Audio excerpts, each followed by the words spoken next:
Hari ini, gue kedatangan seorang ustadz, penulis, pecinta budaya dan sejarah.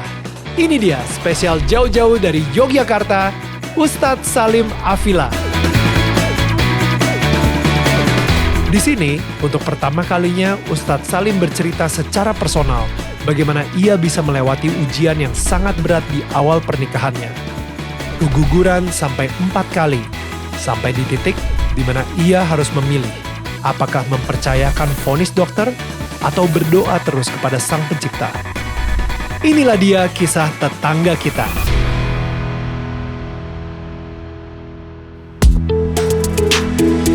Hai, ini gua Daniel, tetangga kamu. Di sini gua akan ngobrol dengan tetangga gua tentang perjalanan hidup mereka dari kacamata spiritual di saat mereka mengalami situasi tidak pasti dan kekhawatiran, sampai bisa kembali bangkit menjadi orang yang lebih kuat dari sebelumnya. It's gonna be very exclusive and inspiring.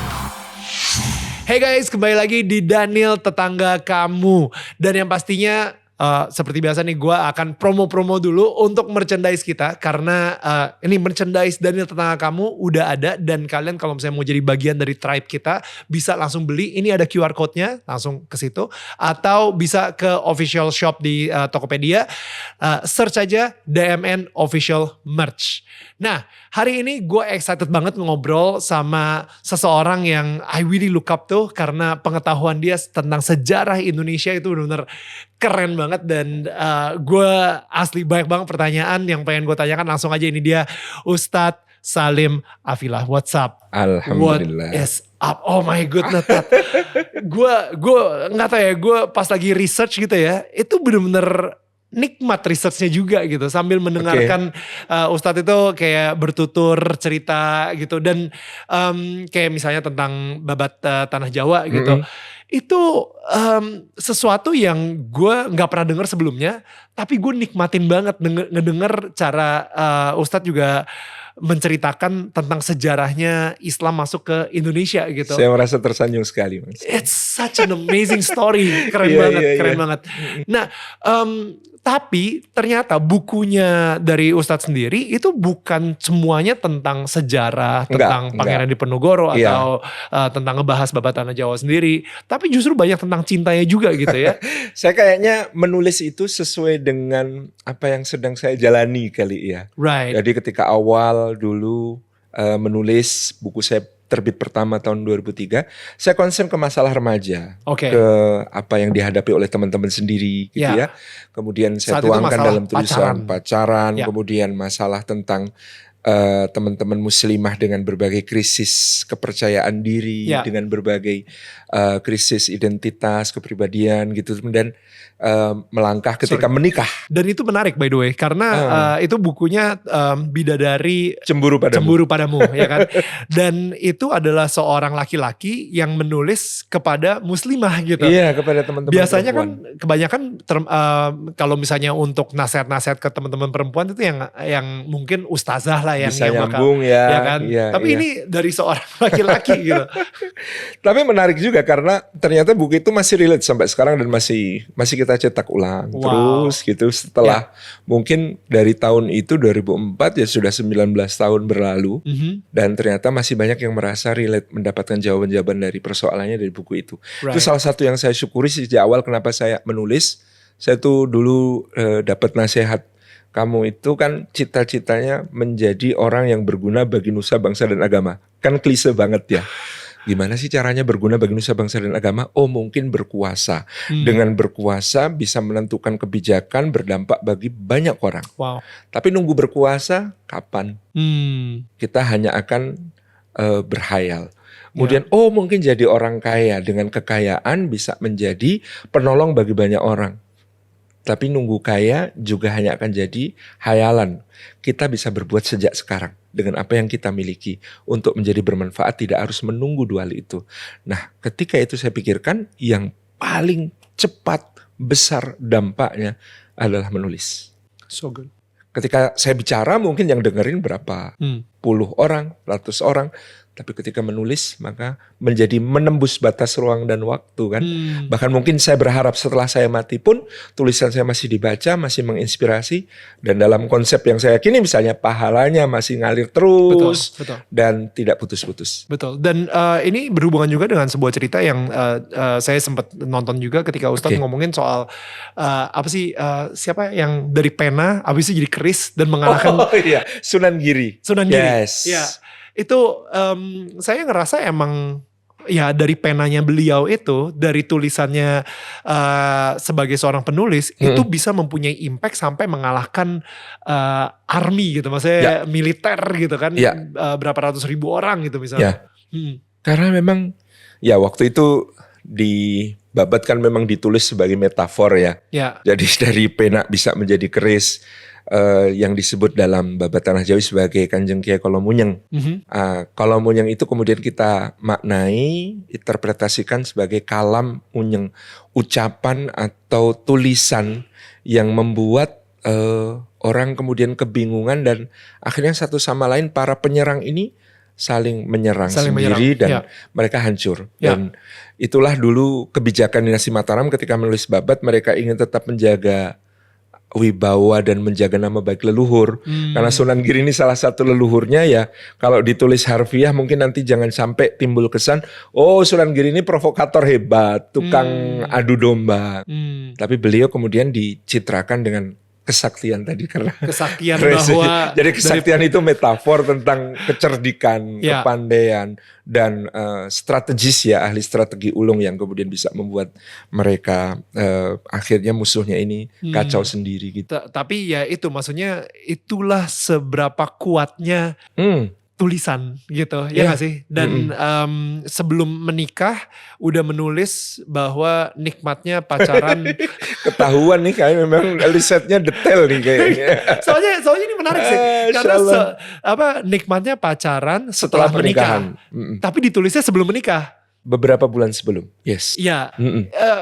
Itu menarik menurut gue kayak dan abis sebuah keyakinan. Sebuah keyakinan ya juga. Sebuah keyakinan ketika waktu itu teman-teman dan saya dihadapkan pada data. Waktu itu ada risetnya diterbitkan di Jawa Pos. Waktu itu ada riset tentang bahwa sudah 30% anak SMP dan SMA ketika ditanya tentang definisi pacaran, mereka mengatakan, ini di 3 kota besar, Jakarta, Bandung, Surabaya.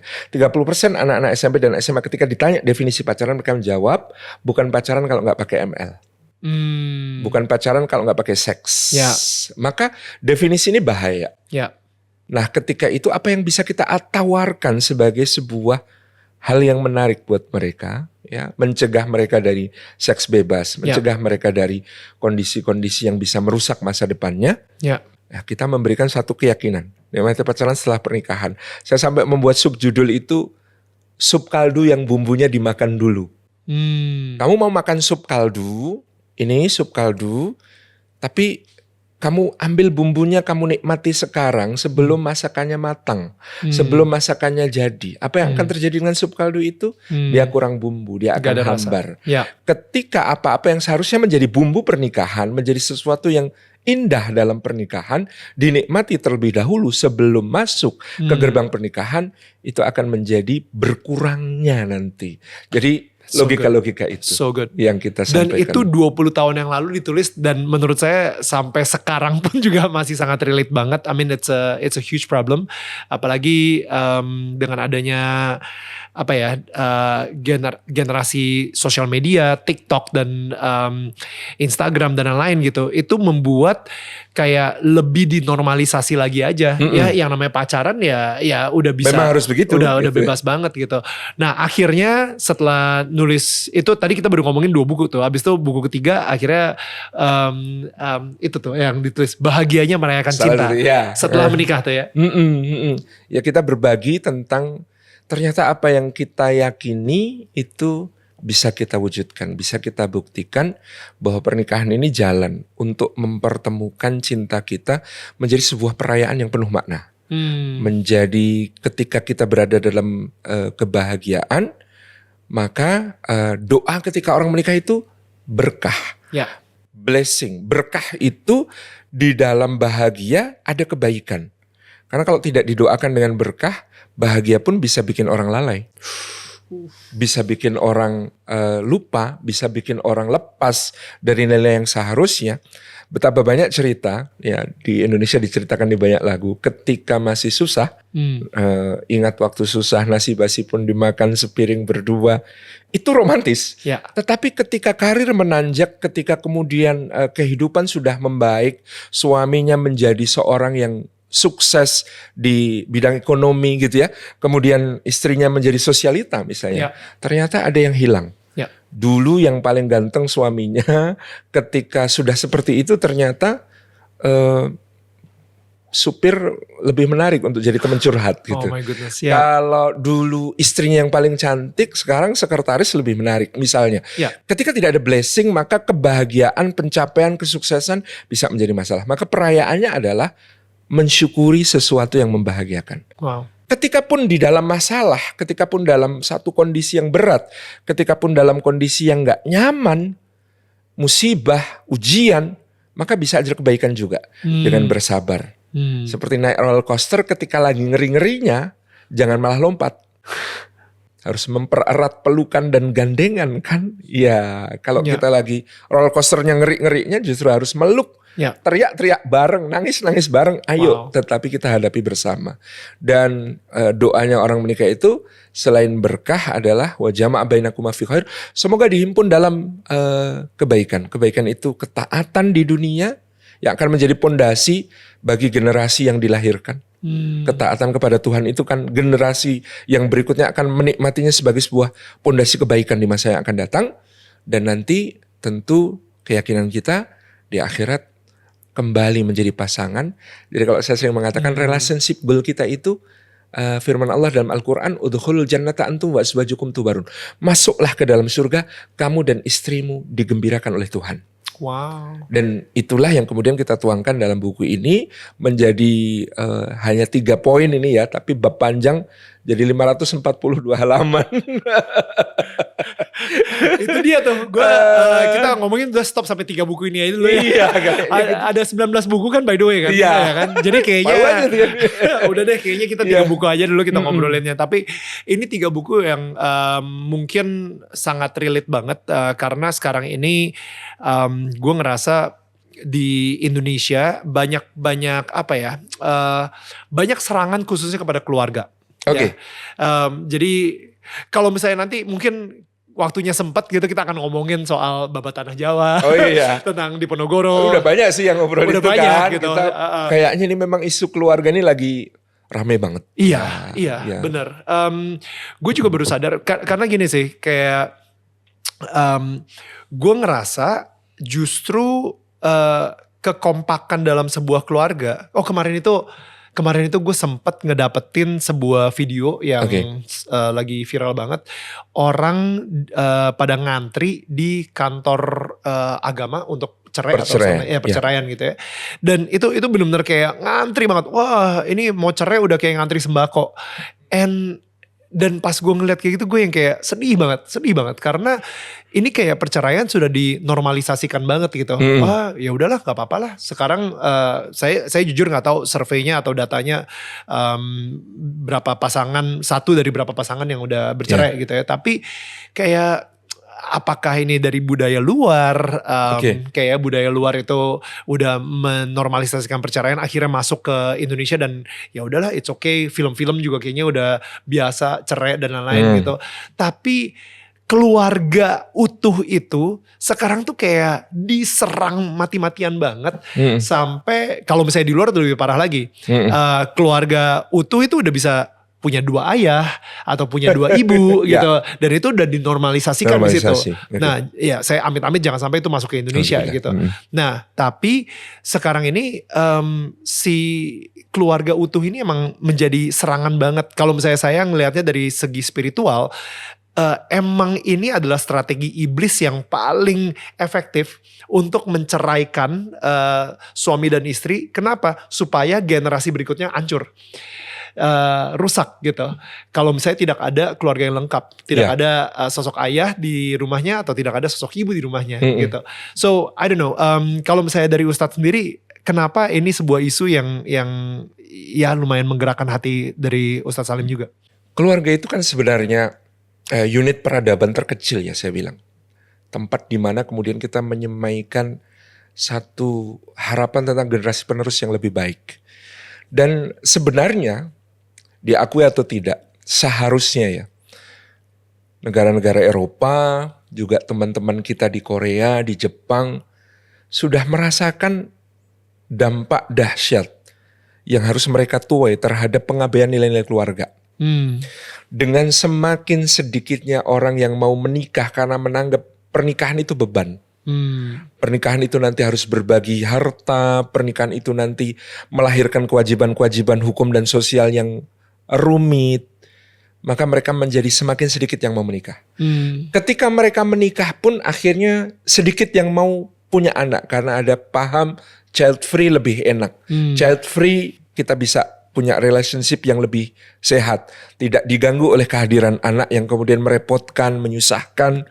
Dan anak-anak ini ya dalam pandangan sebagian mereka kemudian mereka mengatakan udah repot-repot kita besarin, kita susah-susah berkorban buat mereka, nyari duit buat mereka, nyekolahin ini itu. Nanti at the end anak-anak ini akan mengirim kita ke panti jompo, akan membuang kita. Sehingga pandangan negatif terhadap pernikahan, pandangan negatif tentang punya anak. Sampai orang lebih memilih melihara anjing daripada ngerawat anak gitu ya.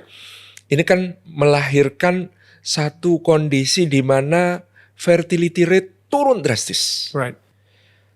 Sudah begitu, ketika ada orang menikah, yang pengen menikah justru yang sejenis gitu, yang tidak kemudian melahirkan generasi penerus.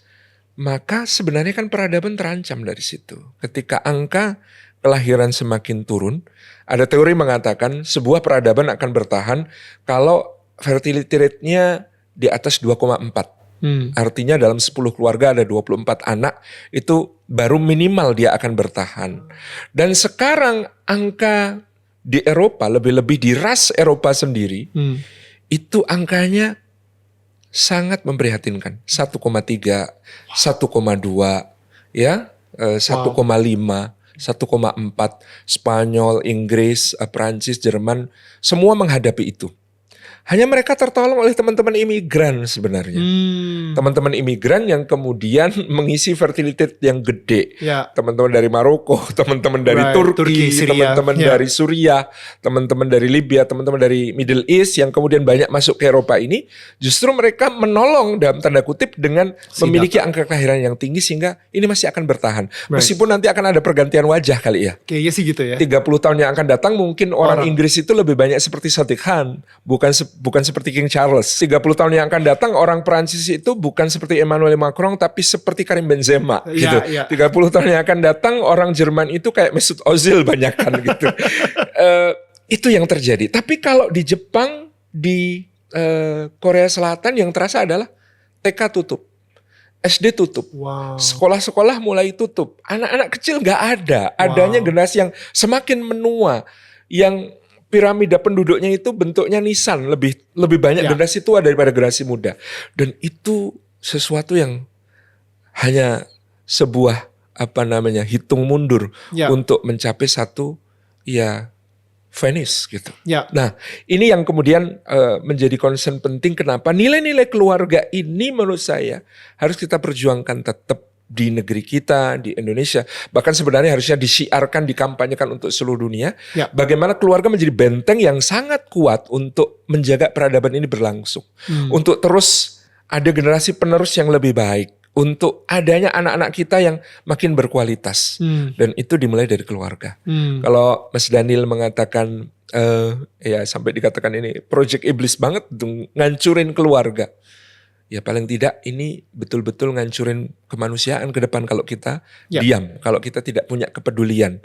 Ya tingginya angka perceraian, anak-anak yang hidup tumbuh dengan kasih sayang tidak utuh, itu juga menambah faktor yang berbahaya ke depan. Kalau di hadis Nabi malah ada yang menarik, ini agak lucu cerita ini. Jadi Nabi itu cerita, ada sidang musyawarah para setan. Ada setan-setan, anak buah melaporkan kepada bosnya tentang prestasi-prestasi yang berhasil mereka lakukan. Wow. Setan pertama mengatakan, saya berhasil menjerumuskan si fulan itu, si manusia itu ke dosa minum dan mabuk. Setan kedua mengatakan berhasil menjerumuskan dia judi, main slot gitu. Saya berhasil menjerumuskan dia ke membunuh. Saya berhasil menjerumuskan dia ke merampok. Saya berhasil menjerumuskan dia ke mencuri, ke ini, ke ini, ke ini. Lalu setan kepala ini, setan pimpinan ini mengatakan itu bukan prestasi, biasa. Lalu ada satu setan terakhir melapor mengatakan, saya berhasil memisahkan si fulan itu dari istrinya, mereka bercerai. Lalu si pemimpin setan ini mengatakan, nah ini baru prestasi. Saya dulu bertanya-tanya, kenapa dosa-dosa yang berat yang disebutkan di awal ini oleh si setan dianggap bukan prestasi? Karena dosa-dosa ini bisa ditebus dengan taubat. Orang melakukan dosa itu sudah si setan ini berupaya keras untuk menjerumuskan, lalu malamnya dia tersadar, dia menangis, dia memohon ampun, bertaubat kepada Tuhan.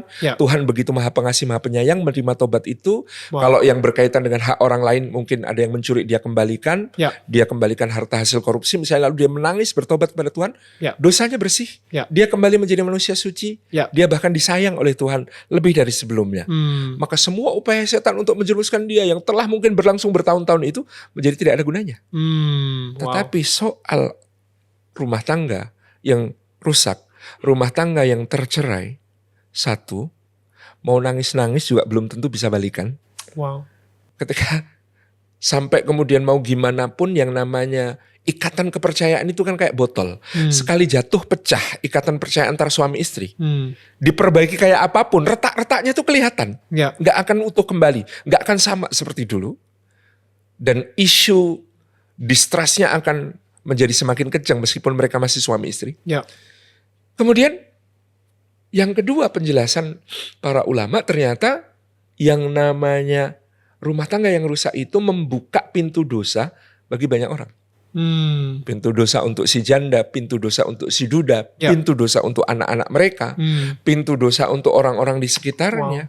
Dan ada data waktu itu kami dapat presentasi dari Poltabes Surabaya, 90% lebih anak-anak yang terlibat dalam geng motor, narkoba, miras, kenakalan-kenakalan yang luar biasa itu, 90% lebih bisa jadi satu, broken home, dua, dia tinggal tidak bersama orang tua, tinggal sama kakek, nenek, tinggal sama keluarga jauh yang tidak memberi perhatian mereka seperti orang tuanya sendiri. Atau salah satu atau dua orang tuanya tidak tinggal bersama dan mayoritas adalah karena bekerja di tempat yang jauh. Lebih-lebih bekerja di luar negeri. Oke. Dan ini menunjukkan betapa dahsyatnya ketika keluarga ini rusak membuka pintu-pintu yang luas. Maka sekarang saya berpikir kalau begitu menjaga pernikahan, mempertahankan pernikahan, menghadirkan sakinah, ketentraman, mawaddah, cinta yang bergelora, rahmah. Rahmah itu cinta yang hanya memberi tak harap kembali bagi sang surya menyinari dunia. Itu adalah satu bentuk ibadah yang sangat utama di zaman kita. So good. Dan dengan itu kita memastikan anak-anak kita mendapatkan kasih sayang orang tua. Mendapatkan, ada Linda J. Wade, seorang psikolog perkembangan dari Inggris, melakukan penelitian yang misalnya anak perempuan yang tidak cukup mendapatkan pelukan, gandengan tangan, elusan di rambut dari ayahnya, maka dia akan mencari itu di luar. Ada penelitian yang kemudian juga menyebutkan anak laki-laki yang tidak merasakan kehadiran ayah, membesarkannya dengan cara lelaki, dia akan menjadi anak yang kemudian juga tidak tumbuh sebagai seorang yang mampu bertanggung jawab, pria yang punya jadi laki-laki lemah. Tidak gentleman gitu. Itu yang banyak terjadi. Nah, ini meyakinkan saya untuk, makanya semalam kita bikin acara judulnya Bahagia yang Merayakan Cinta, mengangkat lagi buku itu karena masih relate untuk kita bicarakan lagi ketahanan keluarga ini, kita perkuat lagi, menghadirkan semua kebaikan-kebaikan ke rumah kita. Ini menjadi satu yang insya Allah akan menyelamatkan peradaban. Amin, Gitu. amin. Dan itu Iya. saya percaya karena kuatnya sebuah tulisan. Balik lagi, Yes. pena itu akan menjadi keris Iya. yang akan menghancurkan si setan-setan ini yang Iya. berusaha menyerang keluarga-keluarga Indonesia. Saya merasa, wah saya ketemu seorang wanita cerdas. Diakhiri dengan sebuah pengakuan, kata dia. Saya ini nggak bisa masak. Saya juga tidak terbiasa mencuci. Tangan saya alergi kalau kena sabun, kata dia. Kalau memang jodoh saya yang tertulis di Lauhil Mahfud, di kitab yang ada di sisi Tuhan, bukan putri Bapak, izin saya segera pamit. Mungkin tidak di sini tempatnya, tapi di tempat yang lain. Di rumah kita udah makin sempit, ini sampai pada masuk ke kamar, ke ruang-ruang privat kita. Terus Ya. gimana? Bikin lantai 2 lah, Bah. Dari mana duitnya? Saya bilang.